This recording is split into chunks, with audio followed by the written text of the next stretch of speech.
नमस्कार। आज हम अभिमन्यु की पत्नी उत्तरा के बारे में बात करेंगे। उत्तरा विराट नगर के राजा विराट और उनकी रानी सुदेशना की कन्या थी। जब पांडव अज्ञातवास कर रहे थे उस समय अर्जुन वृहनलला नाम ग्रहण करके रह रहे थे। वृहनलला ने उत्तरा को नृत्य, संगीत आदि की शिक्षा दी थी। जिस समय कौरवों ने राजा विराट की गायें हस्तगत कर ली थी उस समय अर्जुन ने कौरवों से युद्ध करके अपूर्व पराक्रम दिखाया था।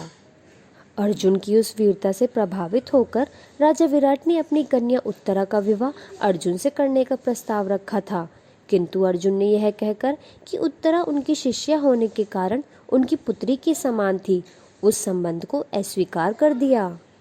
किंतु अर्जुन ने अपने पुत्र अभिमन्यु से उत्तरा विवाह स्वीकार कर लिया। कालांतर में उत्तरा का विवाह अभिमन्यु के साथ संपन्न हुआ था। जब महाभारत का युद्ध चल रहा था, इसी दौरान अभिमन्यु शहीद हो गए। ऐसे वक्त में उत्तरा अपने पति के शव के साथ सती होना चाहती थी, लेकिन उस समय वह गर्भवती थी, इसलिए सबने उसे ऐसा करने से रोका, लेकिन वो नहीं मानी। भगवान कृष्ण ने पहले तो उत्तरा को धर्म समझाया और बताया कि गर्भवती स्त्री को सती होने की इजाज़त नहीं है, लेकिन फिर भी उत्तरा नहीं मानी।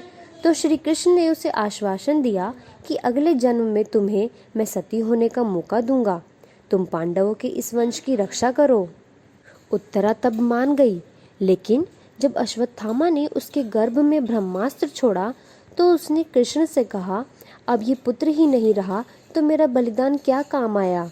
तब श्री कृष्ण ने उसके पुत्र को पुनः जीवित कर दिया और उत्तरा प्रसन्न हो गई। यही बालक आगे चलकर राजा परीक्षित नाम से प्रसिद्ध हुआ।